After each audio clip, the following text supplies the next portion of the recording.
prière maintenant, que nous sommes à nouveau réunis devant ta parole, ma prière c'est que ton esprit nous conduise dans ce que tu veux nous dire maintenant.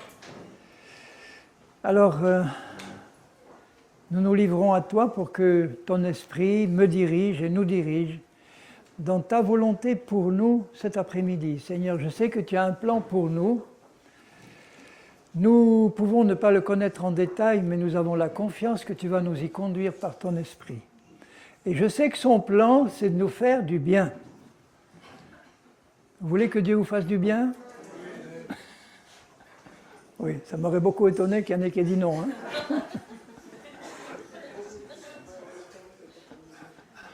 Alors, j'étais arrivé à Romains 6, au verset 14, et je vais juste commenter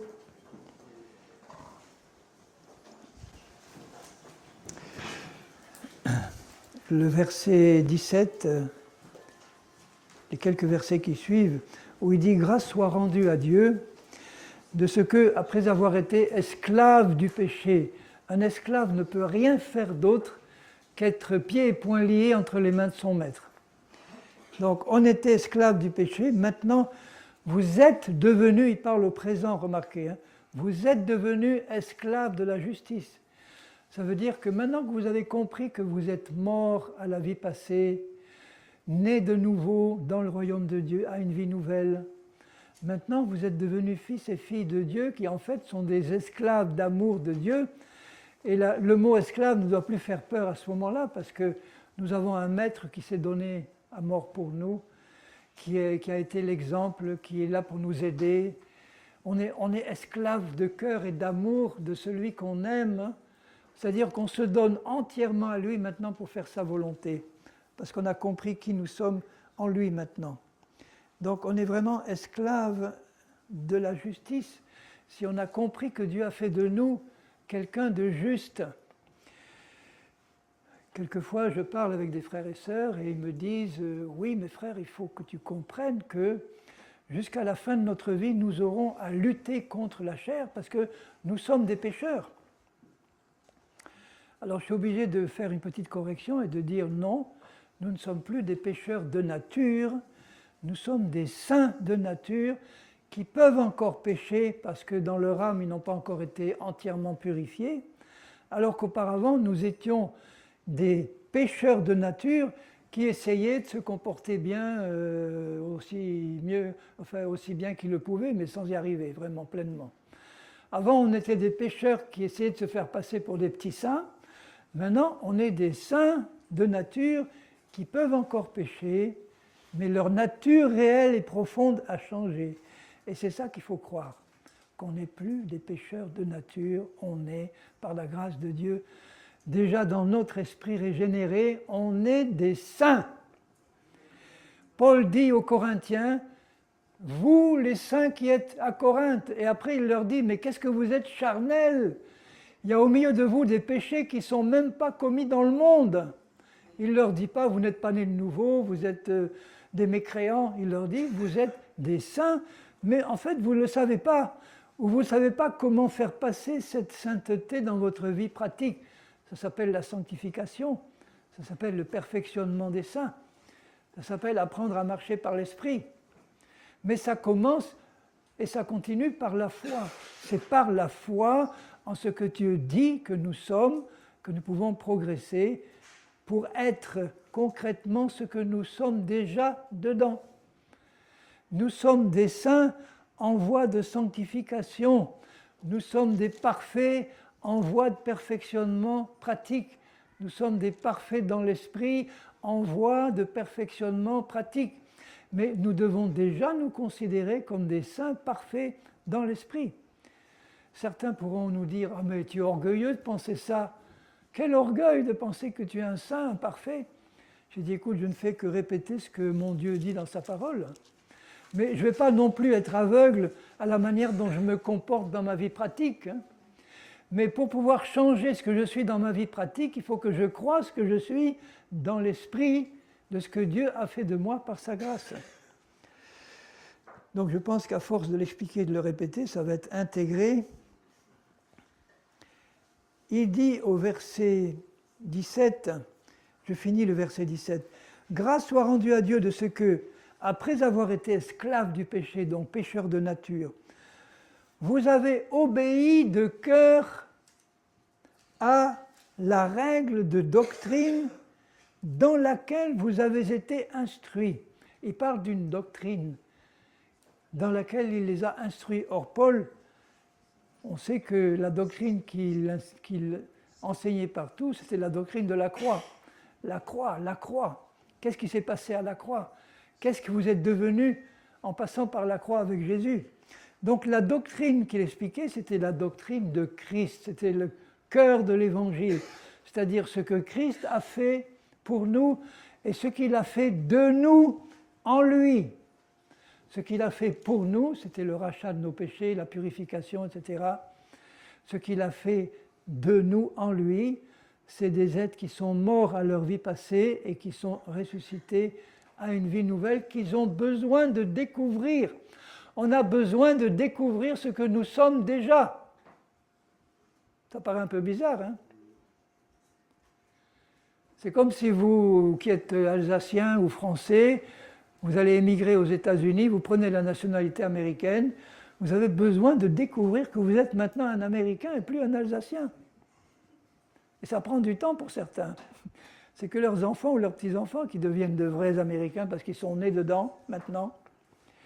Donc je dois apprendre déjà dans ma tête, dans mes pensées, à changer d'identité. Je dois mettre au feu ma vieille carte d'identité, enfin pas littéralement, hein, mais renoncer à l'identité que j'avais dans ma tête depuis le début de ma vie. Donc j'avais des qualités, des défauts, une certaine personnalité, ça c'est moi dans mon être conscient. Jésus dit ça, pour moi, c'est mort et enterré. Donc pendant un certain temps, il peut y avoir une dualité entre la conscience que j'ai de moi maintenant, qui n'est pas encore parfaite par rapport à ce que je suis vraiment dans l'esprit. Donc je peux avoir une personnalité dont je suis conscient maintenant, qui n'a rien à voir avec la vraie personnalité que je suis dans ma vraie nature, dans mon esprit. Vous comprenez ça? Et Dieu veut que cette dualité, elle s'efface en transformant mes mentalités actuelles dans mon âme pour que je reçoive la vérité et que je commence à croire que je ne suis pas la personne que j'étais jusqu'ici, que je suis vraiment la nouvelle personne que Dieu dit que je suis et que je suis effectivement dans l'esprit, dans le royaume de Dieu. Et je ne vais pas m'excuser auprès de vous de le répéter, parce que je sais qu'il y en a qui ont écouté ce que j'ai dit ce matin et qui n'ont pas vraiment compris. Je le sais parce que j'ai discuté avec eux. Hein. Donc... Mais ça ne me décourage pas, au contraire, parce que je sais qu'ils ont compris en partie, donc il y a eu un progrès. Et en insistant et en réexpliquant d'une autre manière, il va y avoir une étape supplémentaire qui va être franchie.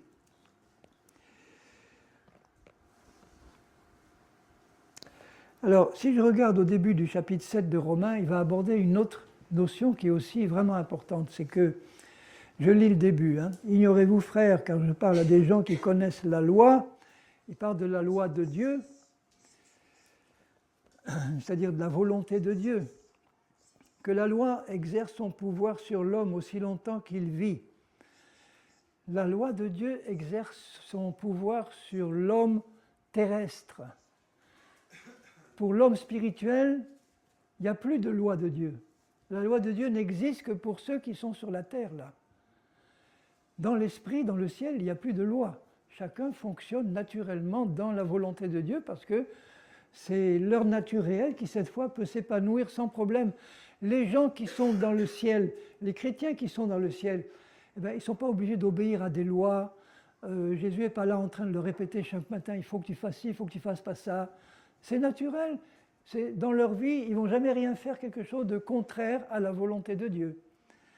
Que la loi exerce son pouvoir sur l'homme aussi longtemps qu'il vit, ainsi, il prend l'exemple du mariage, une femme mariée est liée par la loi de Dieu à son mari tant qu'il est vivant. Mais si le mari meurt, elle est dégagée de la loi qui la lie à son mari. Si donc du vivant de son mari, elle devient la femme d'un autre homme, elle sera appelée adultère. Là, il y aurait tout un enseignement à faire là-dessus, dont les églises auraient besoin. Et il ne faut pas s'engager dans cette étude avec crainte, parce que quand on voit que dans les églises maintenant, il y a un mariage sur deux à peu près qui finit par un divorce, hein, en gros, là j'ai des statistiques américaines, je n'ai pas les statistiques françaises, mais comme les Américains sont toujours un peu en avance sur nous, dans les couples chrétiens évangéliques américains, il y a un mariage sur deux qui finit par un divorce. Et les chrétiens qui divorcent le plus, ce sont les pasteurs évangéliques. Et dans la Bible Belt américaine, vous savez ce que c'est la Bible Belt? C'est l'endroit le plus évangélique des États-Unis. Le taux de divorce est 50% plus élevé que dans le monde. Alors, il y a quand même un problème de fond. Pourquoi ces divorces? Parce que c'est la chair qui contrôle. Dès que la chair se manifeste, c'est la dispute, c'est l'animosité, et on n'a pas les moyens humains de résister à la puissance de la chair, et ça finit par une solution humaine qui est le divorce. Mais pour Dieu, ce n'est pas la solution, il y en a de bien meilleures. C'est de marcher par l'esprit. Et dans l'esprit, Dieu peut rendre un mari chrétien capable d'aimer sa femme impossible de l'amour de Christ, exactement comme Christ nous a aimés alors que nous étions pécheurs. Et inversement, une femme chrétienne dans l'esprit est rendue capable, quand elle est dans l'esprit, d'aimer un mari impossible et d'être remplie de patience et d'amour envers lui, alors qu'humainement, c'est impossible. Donc, les séminaires que je fais sur le couple et le mariage, je commence toujours à passer 1, 2 ou 3 jours, cela dépend de la durée du séminaire, à parler de la croix, de la marche par l'esprit et de la manière de marcher par l'esprit. Sinon, ça va devenir un enseignement légaliste. Il faut que tu fasses ça, il faut que tu écoutes mieux ta femme, il faut que tu sois gentil avec elle. Oui, tu as raison, oui, ok, j'en prends l'engagement. Et puis, ça recommence comme avant, parce que ce n'est pas comme ça qu'on y arrive. Mais l'image qu'il prend, il s'en sert pour décrire notre relation avec la volonté ou la loi de Dieu. Il dit, si le mari meurt, elle est affranchie de la loi qui l'a liée à ce mari, de sorte qu'elle n'est pas adultère en devenant la femme d'un autre. Une femme qui épouse un autre alors que son premier mari était vivant est jugée adultère, ou un mari, pour Dieu. Il prend cet exemple dans notre relation avec la loi de Dieu.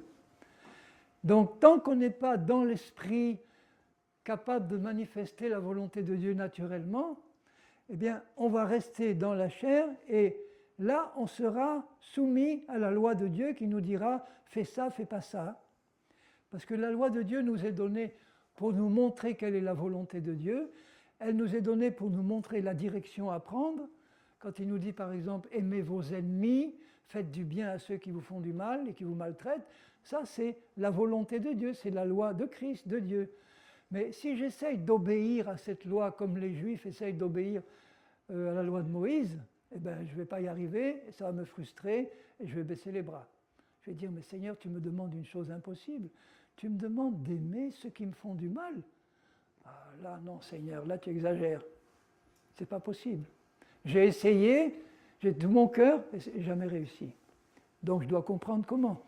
Donc là, la loi, nous étions liés à la loi de Dieu et on y est toujours tant qu'on n'est pas dans l'esprit. Et la loi de Dieu produit un effet évident, c'est qu'elle stimule le péché qui est dans mon corps. Le péché qui est dans mon corps, c'est une loi de rébellion dès le début contre la volonté de Dieu. Donc quand je ne suis pas dans l'esprit et que je suis sous la loi de Dieu, la loi chrétienne, les commandements auxquels je m'efforce d'obéir, ça va produire l'effet inverse, ça va stimuler le péché en moi et ce qui était endormi va ressortir encore plus fort.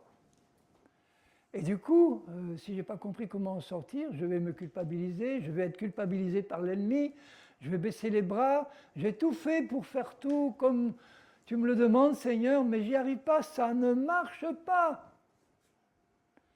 J'ai entendu des chrétiens à qui j'expliquais la croix, qui l'ont mal comprise et qui me disent, mais ça ne marche pas ton truc. J'ai dit, écoute, excuse-moi, mais ce n'est pas mon truc.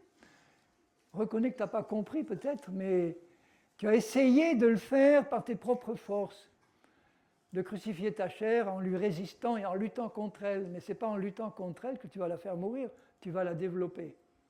Parce qu'elle est plus forte que toi, dans la chair, elle est plus forte que toi. Dans l'esprit, elle est morte, elle n'a plus aucun pouvoir. Alors, il dit cette grande vérité-là, il compare notre relation à la volonté de Dieu, tant qu'on n'est pas dans l'esprit, à un mariage. Donc la loi, si vous voulez, c'est le mari, et nous sommes la femme de ce mari. Or, être marié à un mari parfait, alors qu'on est une pauvre femme qui n'arrête pas de faire des bêtises, parce que c'est ça le pécheur, il n'arrête pas. Cette femme-là est mariée à un homme parfait, un homme qui n'a aucun défaut, et qui est tout le temps en train de lui dire, là tu as mal fait, là tu as mal fait, là ça va pas, là ça va pas, là il faut que tu fasses comme ça, là il faut que tu fasses comme ça. Et toi, pauvre femme, tu essayes de le faire et tu n'y arrives jamais. Et tu as là ton mari qui te regarde avec des gros yeux et qui constamment te montre ce qu'il faut faire et te montre ce qu'il ne faut pas faire. Et tu es malheureuse comme une pierre. Et c'est ton mari. Vous en connaissez des femmes, des maris comme ça ou des... Je ne veux pas entrer dans les détails, hein. Mais moi c'était un peu mon cas. Hein. Là, je me reconnais un peu là. Même bien. Donc la seule manière de dire, bon, si je veux en épouser un autre, il faut que mon mari meure.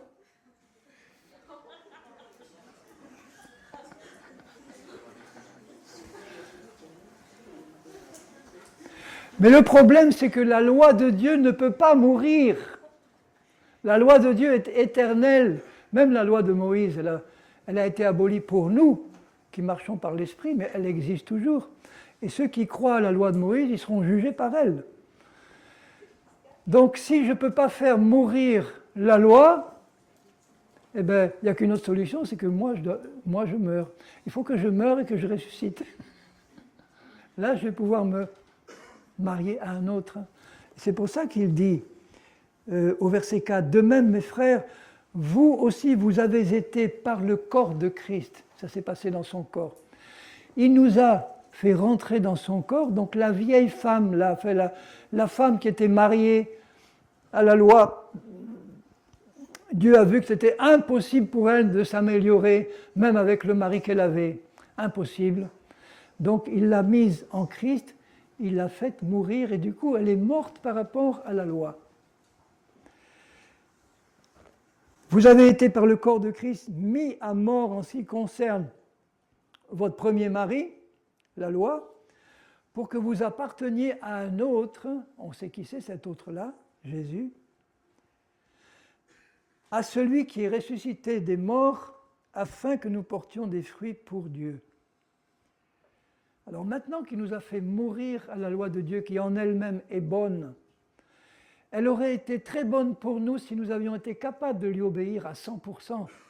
Si on avait été capable d'obéir à tous les commandements de Dieu, il n'y aurait pas eu de problème. Mais on ne peut pas, parce qu'il y a dans notre vie une loi de péché et de mort qui nous en empêche.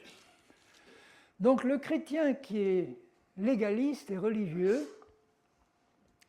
qui s'efforce d'obéir à la loi tout en appartenant à Christ, en fait, il se comporte en quelqu'un qui est marié à un autre et qui en même temps essaie d'être marié à un autre, un deuxième. Il est marié aux deux en même temps et ça ne va pas ça. Il est encore marié à la loi au sens qu'il dépend d'une loi, il dépend des commandements, il s'efforce d'obéir, il n'y arrive pas. Et puis en même temps, il a accepté Jésus comme son sauveur et Seigneur, c'est son époux céleste. Et on ne peut pas être épouse complète, entière à Christ si on est encore quelque part marié à quelqu'un d'autre. On ne peut pas. Il faut mourir et ressusciter. Et c'est ce qu'il a fait pour nous en Christ. Donc vous voyez que non seulement il nous a fait mourir au péché, à la malédiction associée au péché, il a fait mourir notre vieille nature en lui, mais en même temps, il nous a fait mourir à toute forme de loi. On n'est plus sur cette terre maintenant appelés à être des chrétiens qui sont appelés à obéir à des commandements. qui sont bons à eux-mêmes, mais tant qu'on n'est pas sorti pour apprendre à obéir naturellement à la volonté de Dieu parce qu'on est des nouvelles créatures qui ont été créées par Dieu, capables d'obéir naturellement à tous ses commandements sans effort. Dans l'esprit, les nouvelles personnes que nous sommes ont été rendues capables par Dieu, naturellement, d'aimer leurs ennemis comme Dieu les aime, de faire du bien à tous ceux qui leur font du mal. Notre esprit est déjà créé pour ça. Il est formé pour ça. Il est déjà créé pour aimer comme Christ a tellement aimé le monde qu'il a donné sa vie pour ce monde pourri. Dans notre esprit, on a cette même nature-là. On est capable de donner notre vie pour les pires, dans notre esprit. Donc à ce moment-là, le couple chrétien qui a du mal à se supporter parce qu'il vit sous la loi ou par la chair, quand il arrive à comprendre que maintenant, par l'esprit, Dieu a fait de lui et d'elle une nouvelle créature capable de s'aimer, de se pardonner, de se faire du bien, de se supporter, parce que l'amour supporte tout, l'amour croit tout, l'amour espère tout. Vous voyez que quand cette vérité commence à se lever comme un soleil rayonnant, là, un beau jour d'été, la vérité vient dans mon cœur, mais il m'a rendu capable d'obéir à toute sa volonté parce qu'il m'a fait mourir à ce que j'étais avant. Il m'a fait mourir au premier mari qui était la loi de Dieu, que je m'efforçais de respecter avec ma volonté ou mes bonnes dispositions ou enfin, tout ce que je pouvais faire pour essayer d'obéir.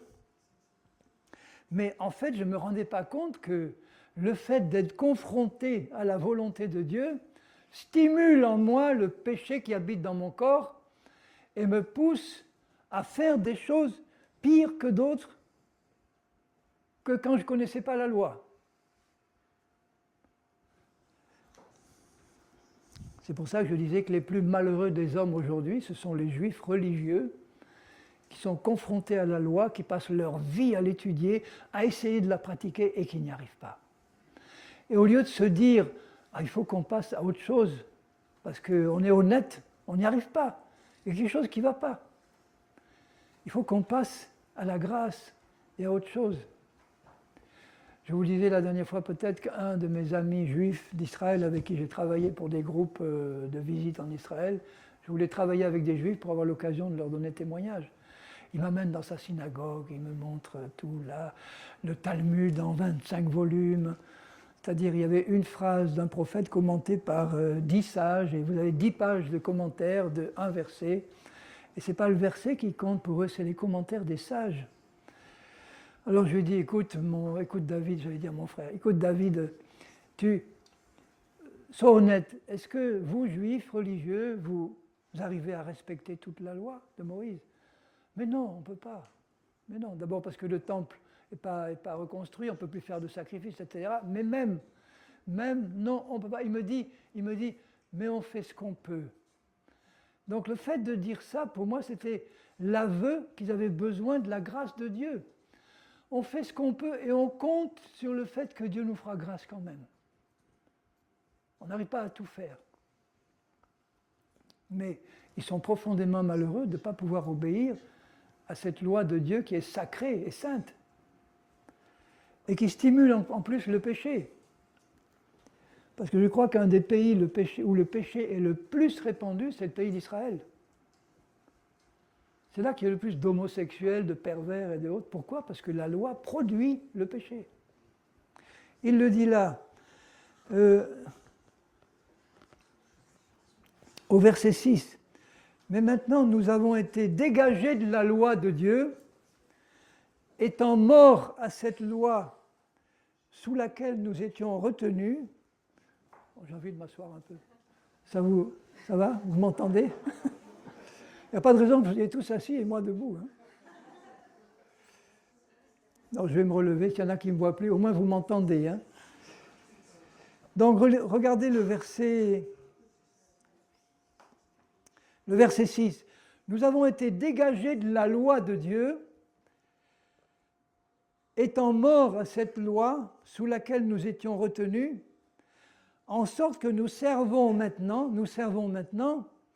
dans un esprit nouveau, et non selon la lettre de la loi qui a vieilli et qui pour nous n'est plus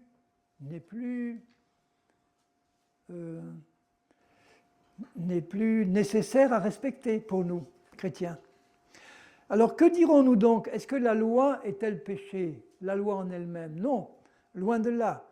Mais je n'ai connu le péché que par la loi. Donc ceux qui connaissent le plus le péché, ce sont les Juifs qui connaissent la loi de Dieu, de Moïse. Car je n'aurais pas connu la convoitise si la loi n'avait dit « tu ne convoiteras pas ». La loi dit « tu ne te feras pas d'idole », la loi dit « tu ne seras pas adultère », tu ne vas pas voler, tu ne vas pas convoiter. Mais le fait d'entendre cette loi stimule en moi le péché qui habite dans mon corps et me pousse à faire ce que la loi interdit sans que j'aie la possibilité de résister, malgré tous mes efforts. Et le péché qui habitait dans le corps, saisissant l'occasion, produisit en moi, par le commandement de Dieu, toutes sortes de convoitises, car sans la loi, le péché est mort. Plus exactement, sans la loi, le péché est non manifesté. Il est là, mais comme il n'y a pas de loi pour le stimuler, il reste là latent, il reste là prêt à se manifester, et dès que le commandement vient, le péché sort.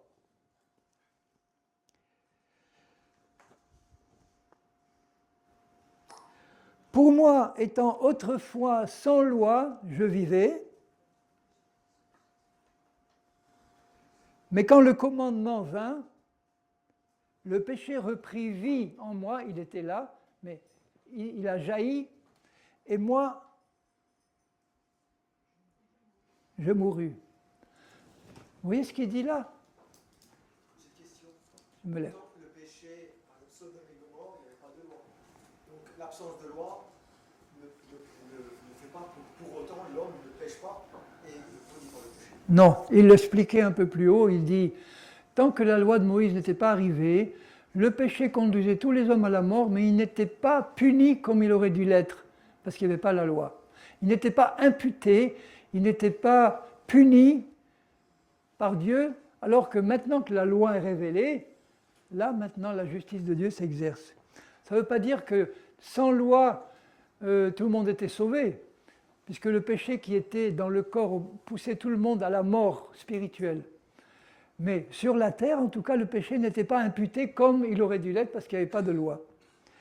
Donc ça nous permet de comprendre ce petit verset-là quand il dit, moi, au verset 9, « Pour moi, étant autrefois sans loi », quand est-ce que Paul était sans loi? Quand il était bébé, quand il était petit. Il était d'une famille de pharisiens très religieux, mais tout petit, il n'était pas confronté à la loi. Un bébé qui est conçu dans le sein de sa mère, c'est le Père des esprits, Dieu, qui crée en lui son esprit qui est pur et saint quand Dieu le forme dans le sein maternel. Mais cet esprit-là, il est revêtu d'un corps physique de péché dans lequel le péché habite. Et le petit bébé qui commence à vivre là, même si son esprit est encore pur, c'est-à-dire que s'il meurt dans cet état, il ne va pas en enfer, il va au ciel, il ne fait pas partie de l'épouse, mais il est sauvé, il a un lieu dans le royaume de Dieu qui l'attend. Mais dès qu'il commence à grandir et qu'il est confronté à des commandements justes, le péché qui habite dans son corps se lève, le pousse à désobéir, et là, il tombe dans la mort spirituelle.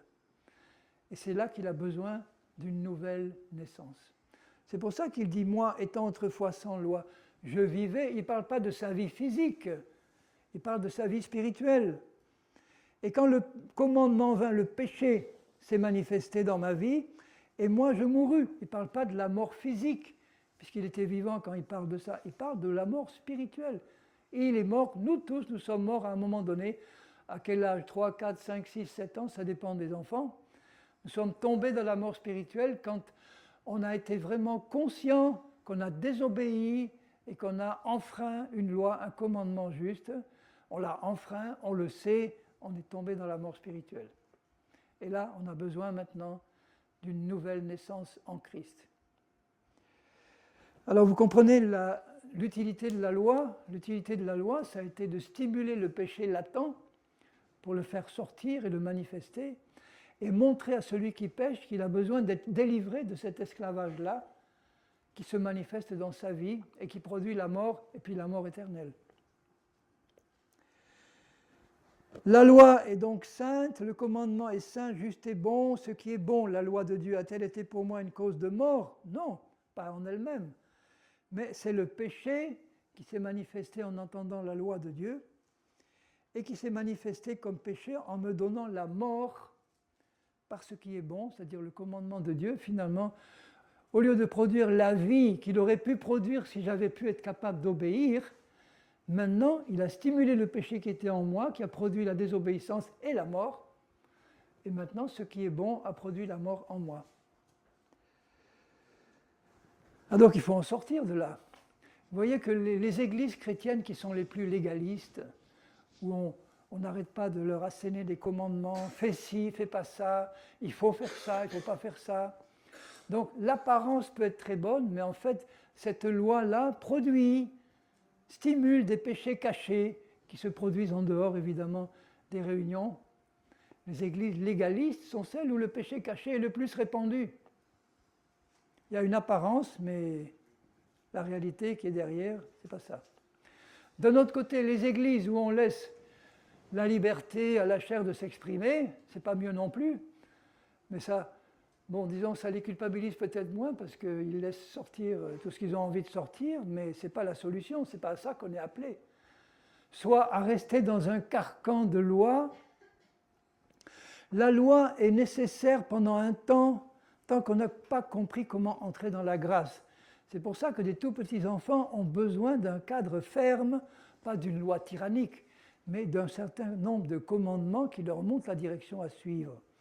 Après, si la rébellion se produit à un certain âge, il faut leur montrer et leur apprendre que le chemin qu'on leur a indiqué au départ par les commandements de Dieu, il y a une bonne manière d'obéir et une mauvaise manière.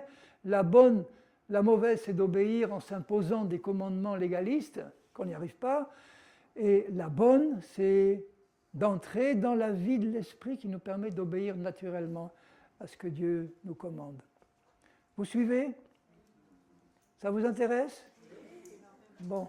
Vous ne dormez pas? Bon.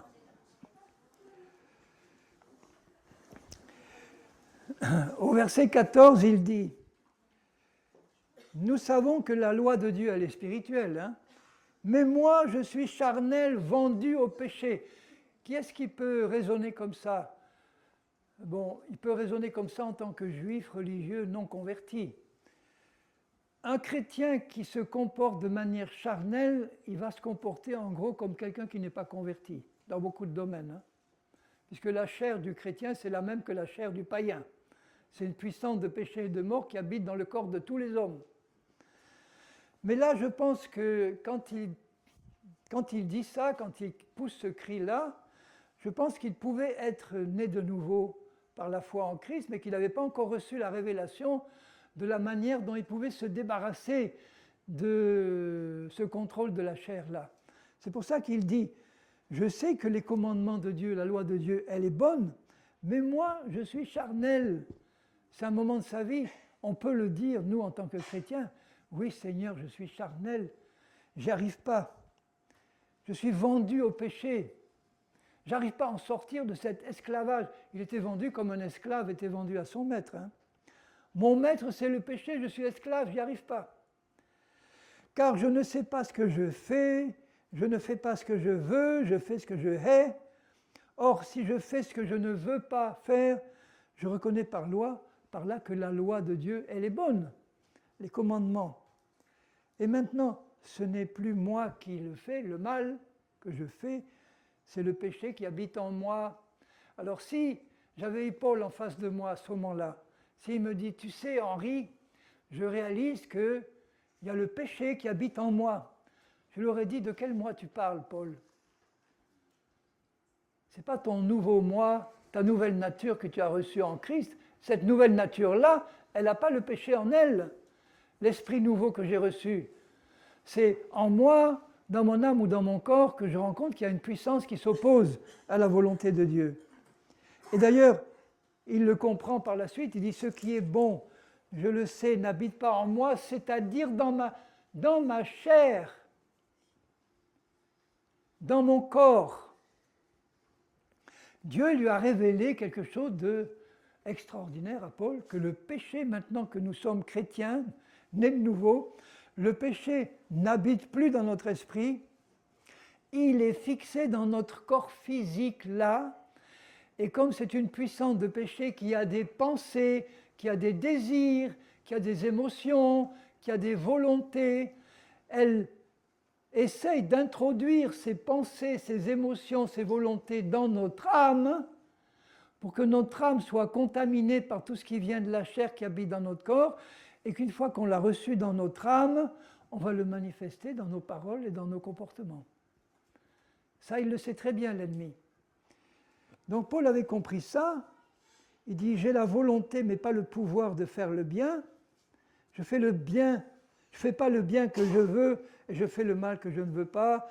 Et si je fais ce que je ne veux pas, ce n'est plus moi qui le fais, c'est le péché qui habite en moi. » Et il précise bien « Je trouve donc en moi cette loi. » Une loi, c'est quelque chose d'inéluctable.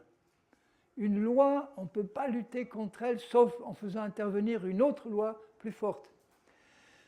Je prends plaisir à la loi de Dieu selon l'homme intérieur. Là, il ne parle pas de l'esprit, il parle de son âme, de son être intérieur conscient, puisque son esprit, évidemment, prend toujours plaisir à la loi de Dieu, mais même dans son cœur, il voulait faire la volonté de Dieu, comme nous tous qui aimons le Seigneur.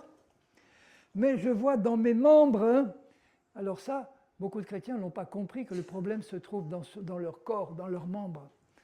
Je vois dans mes membres une autre loi puissante, une loi, c'est une puissance de péché et de mort, qui lutte contre la loi de mon entendement, c'est l'intelligence, donc c'est bien de son âme, de sa volonté. Vous voyez qu'il dit « je veux faire », il ne dit pas « j'ai envie de faire », il dit « je veux faire le bien ». Je veux obéir à Dieu. Je veux que ma volonté s'exerce pour le bien. Mais je n'y arrive pas. Ce que je veux faire, je n'y arrive pas. Une loi qui lutte contre la loi de mon intelligence et qui me rend captif de la loi du péché qui est dans mes membres. On vit tous dans cette situation-là, plus ou moins longtemps en tant que chrétiens. Mais on n'est pas appelé à y rester toute notre vie terrestre. Misérable que je suis, qui me délivrera de ce corps de mort ou du corps de cette mort? Je crois qu'il n'a pas envie de mourir tout de suite là quand il parle de ça. Il dit qui me délivrera de ce corps de mort en disant Seigneur, je veux mourir et aller au ciel avec toi, j'aurais plus ce problème-là. Qui me délivrera de cette puissance de mort qui est dans mon corps là et qui me pousse à faire le mal? Grâce soit rendue à Dieu par Jésus-Christ notre Seigneur, ainsi donc par moi-même, je suis par l'intelligence ou ma volonté esclave de la loi de Dieu et je suis par la chair esclave de la loi du péché. Voilà, alors si on en reste là, on dit, bon, pauvre de moi maintenant, quelle vie je suis destiné à vivre sur cette terre, une vie misérable. J'ai le désir de faire le bien et je suis esclave du péché. J'y arrive pendant un jour ou deux et après je retombe. J'ai pris l'engagement de ne plus piquer une colère, ça tient un jour et encore, et puis j'y retombe. Alors je demande pardon, je suis pardonné, je le fais 70 fois, 69 fois, 7 fois par jour, et je suis pardonné, mais ce n'est pas ça qui satisfait mon cœur, j'ai le désir d'autre chose. Et maintenant, il dit au verset 1 du chapitre 8, j'ai déjà parlé là-dessus les fois précédentes, hein, vous remarquez, hein? Oui. Non, peut-être il y en a qui ne s'en rendent pas compte, mais si. Voilà, à chaque fois, ça descend plus profondément. Et je vois, moi, les différences entre certains que je côtoie. Je vois les différences après dans leur comportement. Je vois leur sourire qu'ils n'avaient pas avant. Je vois, ils ont capté quelque chose, Seigneur. Ils ont capté le message de Dieu. Ils ont branché l'antenne, ils ont capté, et c'est rentré, ça y est.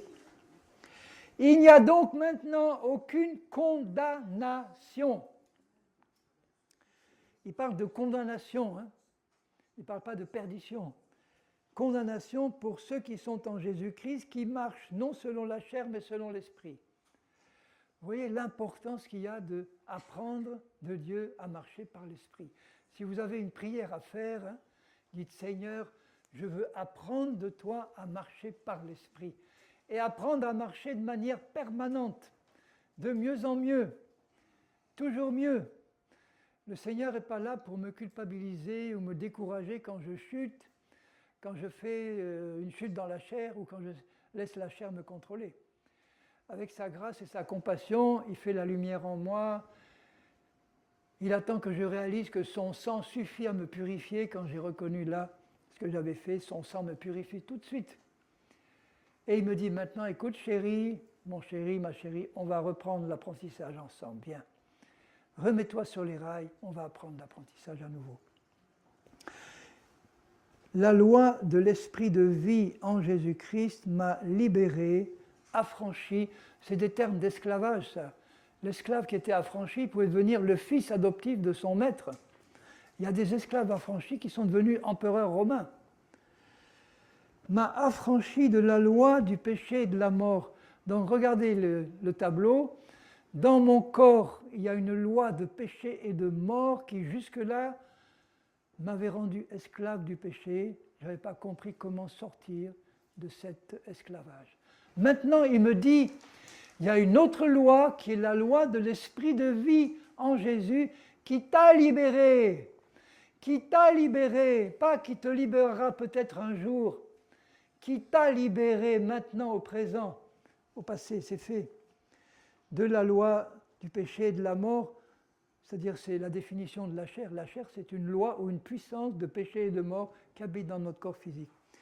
La loi de l'esprit de vie, c'est quoi? C'est une loi qui se trouve dans mon esprit de vie, mon esprit est vivant. C'est en même temps la loi du Saint-Esprit, mais c'est pareil, le Saint-Esprit habite dans mon esprit. Donc dans mon esprit régénéré, il y a une loi de péché, une loi de vie qui s'oppose complètement à la loi de péché et de mort qui se trouve dans mon corps. Mais vous comprenez maintenant que je ne peux pas faire agir cette loi de l'esprit de vie si je ne me suis pas installé par la foi dans cet esprit de vie. Marcher par l'esprit, c'est d'abord être par la foi dans l'esprit.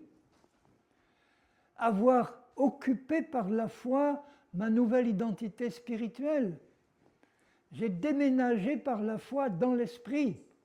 C'est-à-dire que j'ai compris maintenant que Dieu, par sa mort, Jésus, par sa mort et sa résurrection, il m'a transporté dans le domaine de l'esprit.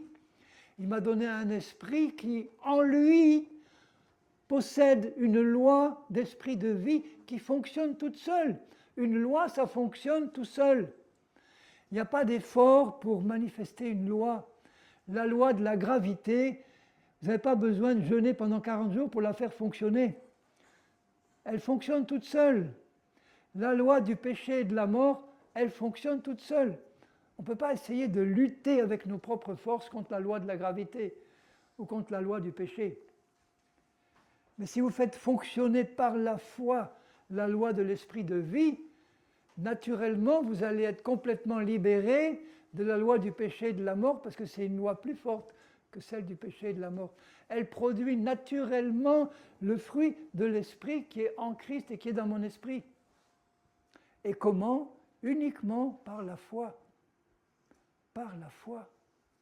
Alors quand tu médites en disant « Seigneur, je réalise que tu as fait de moi un esprit nouveau, une personne nouvelle », on est des esprits incarnés dans la chair, mais la vraie nature, c'est notre esprit. Seigneur, je suis une nouvelle personne, je suis un esprit nouveau, je suis en toi, je suis dans ton royaume, et je médite cette vérité. J'y passe du temps à réfléchir à ce que je suis, à ce que tu m'as transporté. Rappelez-vous ce qu'il dit dans Colossiens 1, il nous a arrachés de la puissance des ténèbres et il nous a transportés dans le royaume du Fils de son amour, de son Fils bien-aimé. Il a arraché notre esprit mort entre les mains de Satan, il l'a fait mourir et ressusciter, et il l'a transporté dans son royaume, où c'est la loi de l'esprit de vie qui agit. Est-ce que Jésus faisait des efforts pour se comporter en saint? Mais non, c'était dans sa nature. Il vivait naturellement ce qu'il était. Il ne doutait pas de son identité. Il savait qui il était, lui. Il ne se considérait pas comme un pécheur. Il ne se considérait pas comme quelqu'un incapable de résister à la loi du péché et de la mort. Dans sa vraie nature, il était l'esprit de vie qui donne la vie. Il était quelqu'un qui marchait naturellement dans une pleine obéissance à Dieu, sans avoir besoin de s'imposer la moindre loi. Vous comprenez ça? C'est facile à comprendre dans le fond. Hein? Et que c'est la réalité de notre esprit. Donc quand tu médites, on peut passer 1 heure à méditer rien que ce verset-là. La loi de l'esprit de vie en Jésus-Christ m'a libéré de la loi du péché et de la mort qui est dans la chair. Alors je médite là-dessus. Je dis, moi, Henri, je suis un être qui est composé de 3 parties, un esprit, une âme, un corps. Je sais que dans mon corps, il y a une puissance de péché et de mort qui est mortelle, qui m'a contrôlé avant, qui peut encore me contrôler maintenant, parce que c'est toujours une possibilité. Donc je suis sur mes gardes, et je sais que le seul moyen d'échapper à ce contrôle, c'est de réaliser que je suis mort en Christ à un moment donné quand il est mort. Je réfléchis là-dessus. Je dis, mais réalise, Henri, que ce que tu étais avant, l'homme si bien que tu croyais être, il est passé par la croix et il est mort et enterré en Christ, c'est fini.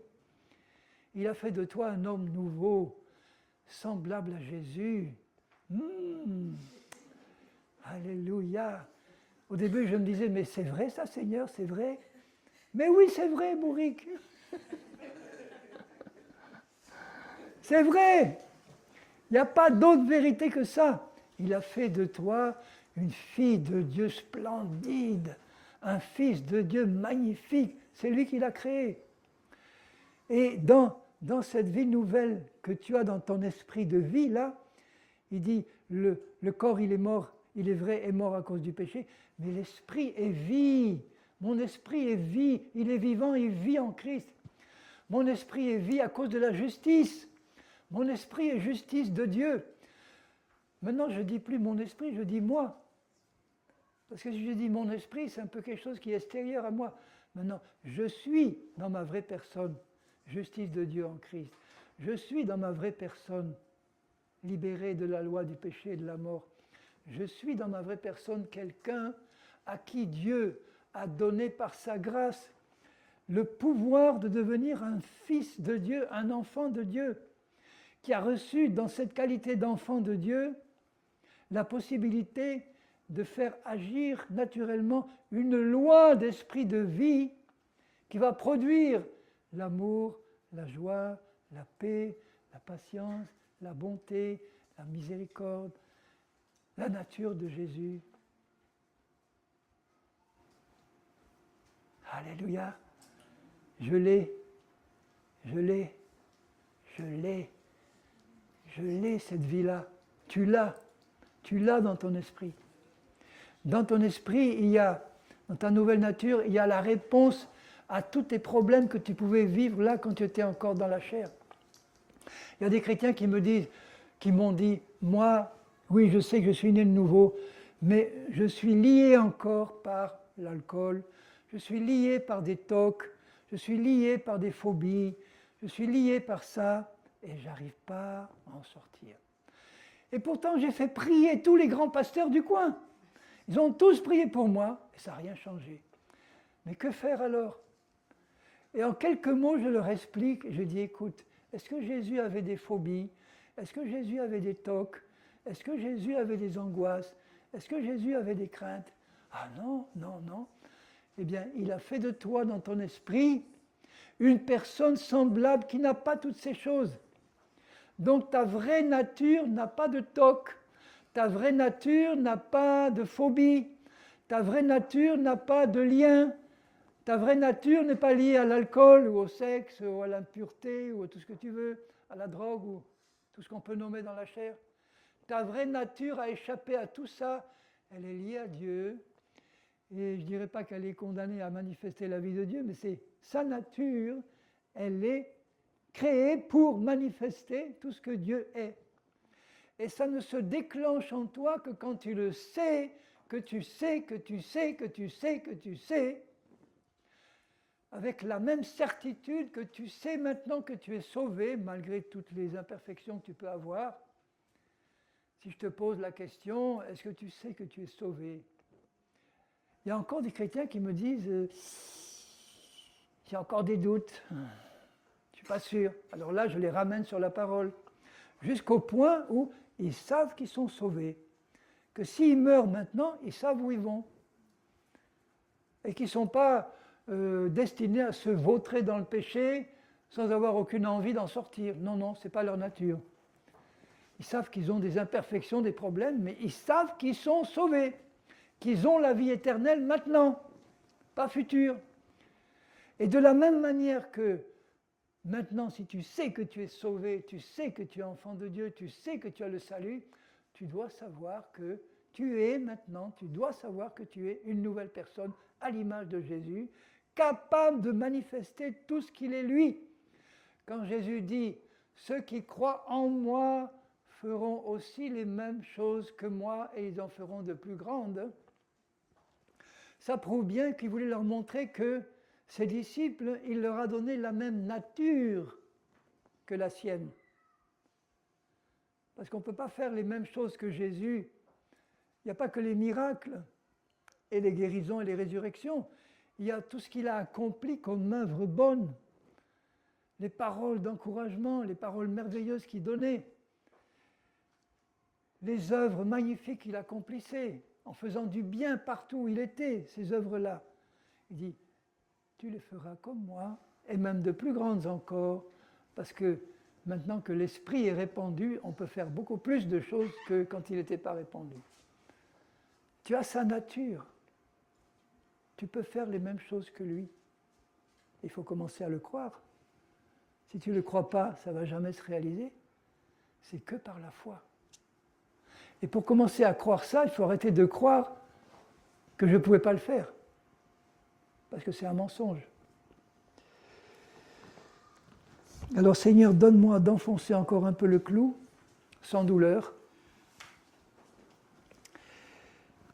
Au verset 3, chose impossible à la loi de Dieu, parce que la chair la rendait sans force. Imaginez un peu que la chair, cette puissance de péché qui nous contrôlait, rendait la volonté de Dieu sans force dans notre vie. Incapable, comme si la loi était incapable de produire le moindre effet. Et oui, c'est la chair. Alors, Dieu a condamné le péché, condamné à mort le péché et notre nature de péché, condamné à mort en envoyant dans la chair de Jésus, en envoyant à cause du péché son propre Fils dans une chair semblable à la chair de péché, mais pas identique. La chair de Jésus était semblable, mais pas identique. Il n'avait pas de péché en lui, dans sa chair. Il ne l'a reçue que sur la croix quand il l'a prise en lui. Alors réfléchissons un peu à ce qui a pu se passer dans la vie de Jésus. Il est là cloué sur la croix. Il dit, méprisant la croix, en vue de la joie qui lui était offerte, il a méprisé la croix dans le sens où il a laissé faire, il a accepté la mort de la croix. Parce qu'au moment où il était sur la croix, il pensait à toi et il pensait à moi. Et il était dans son esprit en train de se réjouir au plus haut, malgré ses souffrances, du fait qu'il était en train de te faire mourir à la puissance qui t'avait tenu jusque-là. Et il savait qu'il allait ressusciter. Et il savait qu'il allait ressusciter, qu'il allait te faire ressusciter avec lui à une vie nouvelle, entièrement nouvelle. Alors, la psychologie chrétienne consiste à fouiller dans la poubelle de notre passé pour faire ressortir toutes nos expériences passées, toutes nos tragédies passées, toutes nos souffrances passées, les faire ressortir et puis essayer de voir avec Jésus comment on va pouvoir en être libéré. Alors que c'est l'inverse qu'il faut faire. Il faut laisser tout ça dans la poubelle de la mort et de la tombe et de dire non, regarde maintenant à ce que tu es dans l'esprit. C'est là que tu vas pouvoir commencer à marcher d'une autre manière.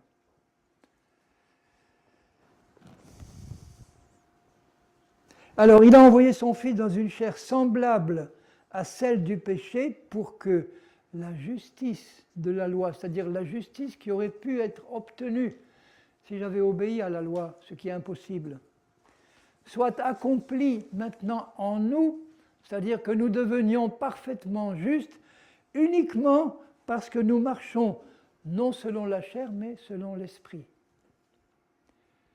Alors, marcher par l'esprit, je vous garantis que c'est la chose la plus simple à faire au monde quand on est dans la foi.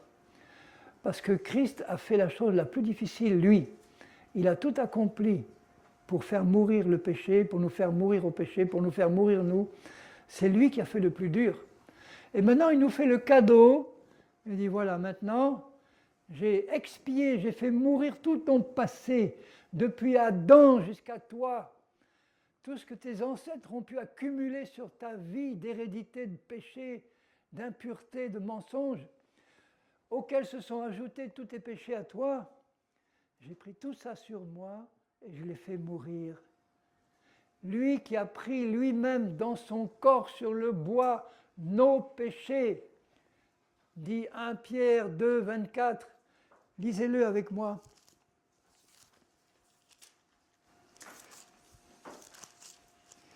1 Pierre 2, 24, lui qui a porté lui-même nos péchés dans son corps sur le bois de la croix,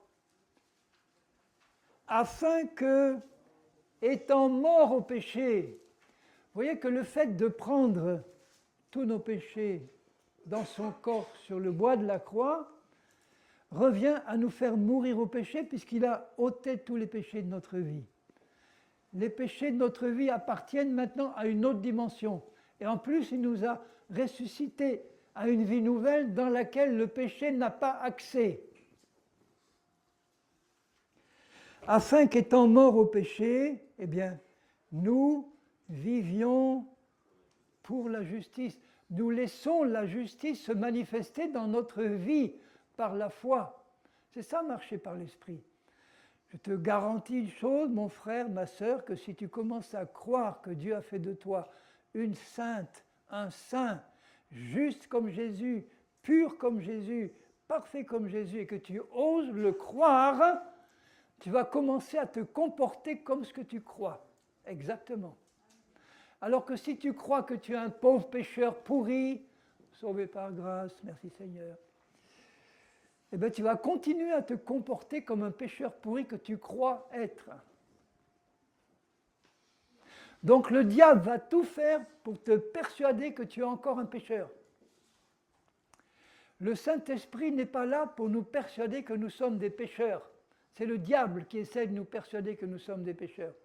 Le Saint-Esprit est là pour nous convaincre de pécher quand on pêche. Et pour nous faire réaliser que nous ne sommes plus des pécheurs mais des saints en Christ. Vous voyez la différence ? Lui, par les meurtrissures duquel vous avez été guéris. Ça veut dire que pour Dieu, puisqu'il a pris nos péchés qui sont la cause de toutes nos maladies et de toutes les malédictions, il a pris aussi nos maladies, nos malédictions, nos infirmités, tout ce qui était mauvais. Et maintenant, nous en sommes libérés. Donc finalement, un chrétien qui prie pour être guéri, il prie dans l'incrédulité, parce qu'il prie pour obtenir de Dieu quelque chose, alors que Dieu lui dit qu'il a déjà obtenu ce qu'il demande. Si tu pries pour être guéri, c'est que tu n'as pas compris que Dieu t'a déjà guéri à la croix. Alors ça peut aider tant que tu ne l'as pas compris. Seigneur, guéris-moi, il va dire, bon, je vais te faire comprendre que tu es déjà guéri. Et après, quand tu l'auras compris, tu vas saisir par la foi la guérison que j'ai accomplie pour toi, de même manière que je te demande, écoutez bien, de saisir par la foi la sainteté que je t'ai déjà donnée dans l'esprit. C'est tout par la foi. La foi consiste à prendre ce que Jésus nous a déjà donné. Il nous a déjà donné une pleine guérison. C'est pour ça qu'avant de partir, je vais prier collectivement pour tous les malades qui peuvent encore être là, qui soient malades dans l'âme, parce qu'ils ont des tics et des tocs, ou des phobies, ou des anxiétés, ou quoi que ce soit. C'est une maladie de l'âme, ça. Ou qui soient malades dans le corps, qui peuvent avoir n'importe quelle maladie, cancer, Alzheimer, tout ce que les médecins ont pu diagnostiquer. Tout ça, il l'a pris pour que tu en sois délivré. Et tous les jours qui passent, je dis, mon âme bénit l'Éternel, parce que mon âme bénit l'Éternel, que tout ce qui est en moi bénisse son saint nom. Mon âme bénit l'Éternel et n'oublie aucun de ses bienfaits. Le premier bienfait, c'est la nouvelle naissance. N'oublie aucun, car c'est lui qui pardonne toutes tes iniquités parce que Jésus les a prises sur la croix. C'est lui qui guérit toutes tes maladies parce qu'il les a prises sur la croix. C'est lui qui délivre ta vie de la fausse, c'est-à-dire de la mort prématurée. C'est lui qui te couronne de bonté et de miséricorde. La bonté, c'est le pardon, la miséricorde, c'est la guérison. Seigneur, fais-moi miséricorde, disait tous les malades. Seigneur, aie pitié de moi. Le mot grec, c'est fais-moi miséricorde. Donc il me couronne de bonté, c'est le pardon, et de miséricorde, c'est la guérison. C'est lui qui rassasie de bien ma vieillesse. Alléluia! Vous savez quel âge j'ai? Il le sait. Dieu l'a révélé. J'ai 77 ans. Ah oui, je ne suis pas en Suisse, c'est vrai, oui. J'ai 77 ans, mais dans mon cœur, j'ai 40 ans et encore. Donc il dit, c'est lui qui rassasie de bien ma vieillesse. Regardez, il me rassasie de bien. Et c'est lui qui te fait rajeunir comme l'aigle. Alors je dis, Seigneur, donne-moi la force du buffle jusqu'à ton retour, parce que je ne dis même pas jusqu'à la fin de mes jours, jusqu'à ton retour, parce qu'il est tellement proche. En tout cas, peu importe, donne-moi la force du buffle jusqu'au bout, donne-moi ta force pour annoncer ta parole avec assurance, rajeunis-moi à chaque jour qui passe, et fais passer, alors je reviens en vitesse à Romains 8, parce qu'il y a un verset que je voulais, en association avec ce que je viens de vous dire, Romains 8, versets 10 et 11, hein, Romains 8, 10, si Christ est en vous, amen, il y est, le corps, il est vrai, est mort, au sens qu'il est condamné à mort, mais il est mort à cause du péché, parce qu'il y a une puissance de mort en lui qui le pousse à la mort physique, mais l'esprit est vie à cause de la justice, mon esprit est vie à cause de la justice, et il ajoute, si l'esprit de celui qui a ressuscité Christ Jésus d'entre les morts, c'est l'esprit de Dieu, celui qui a ressuscité, c'est Dieu le Père, il a ressuscité par le Saint-Esprit son Fils Jésus. Alors je relis, si l'esprit de celui qui a ressuscité Jésus d'entre les morts habite en vous, et c'est le cas, celui, le Père, qui a ressuscité Christ d'entre les morts, rendra aussi la vie, le mot grec c'est zoopoiein, pour ceux qui savent le grec, c'est-à-dire transmettra la vie, donnera la vie, et Zoé, c'est la vie de Dieu, c'est la vie éternelle. Donc en fait, il faudrait traduire comme ceci, celui qui a ressuscité Christ d'entre les morts par sa puissance de résurrection, transmettra aussi cette vie de résurrection dans vos corps mortels. là maintenant, de manière à freiner la puissance de mort qui habite encore dans votre corps mortel, pour l'empêcher de produire tous ses effets et pour vous garder non seulement en bonne santé jusqu'à la fin, mais pour que cette vie de résurrection qui est dans l'esprit se manifeste aussi, comme on le disait ce matin et au début de l'après-midi, au travers de votre corps mortel. C'est un verset qui est extraordinaire. Alors c'est pour ça que je veux encore le relire une fois. Écoutez bien, si l'esprit de celui qui a ressuscité Jésus d'entre les morts habite en vous, et c'est le cas. Celui, Dieu ton Père, qui a ressuscité son Fils Jésus-Christ d'entre les morts, il va, par son esprit qui habite en toi, faire jaillir cette vie éternelle, cette vie de l'esprit, dans ton corps physique et au travers de ton corps physique, dans ton corps physique pour entretenir cette vie de résurrection dans ton corps mortel. Il ne parle pas du corps mort, il ne parle pas de la résurrection des morts là. Il parle du fait de transmettre la vie de Dieu dans ton corps mortel pour qu'il soit en pleine forme pour Dieu, pour le servir, et en même temps que cette vie de l'esprit qui représente la nature de Dieu, le caractère de Jésus, se manifeste au travers de ce même corps mortel dans ta vie de tous les jours, dans ta vie pratique. Oh, merci Seigneur, merci Seigneur. Il dit au verset 13, « Si vous vivez selon la chair, vous mourrez. Mais si par l'esprit vous faites mourir les actions charnelles du corps, vous vivrez. » Il parle de la mort spirituelle, hein. Il ne parle pas de la mort physique, là, simplement. Hein.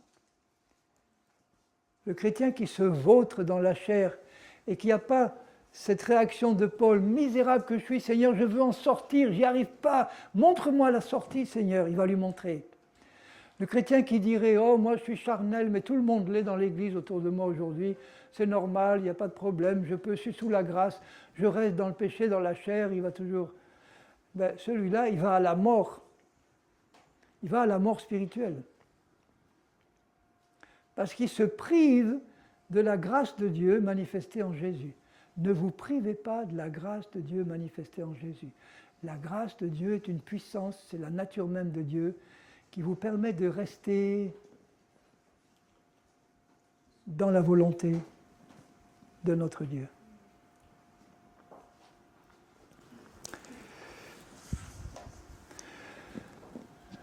Seigneur, est-ce que tu as quelque chose à dire à ces bien-aimés-là ? Est-ce que tu aurais quelque chose à dire pour terminer, Seigneur ? Je suis à ton écoute.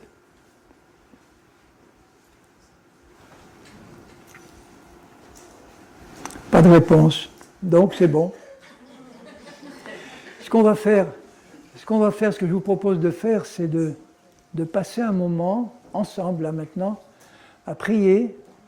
Après, si vous avez des questions, on pourra y répondre aussi, mais d'abord, je voudrais commencer à prier avec vous. Et je vais prier pour plusieurs choses.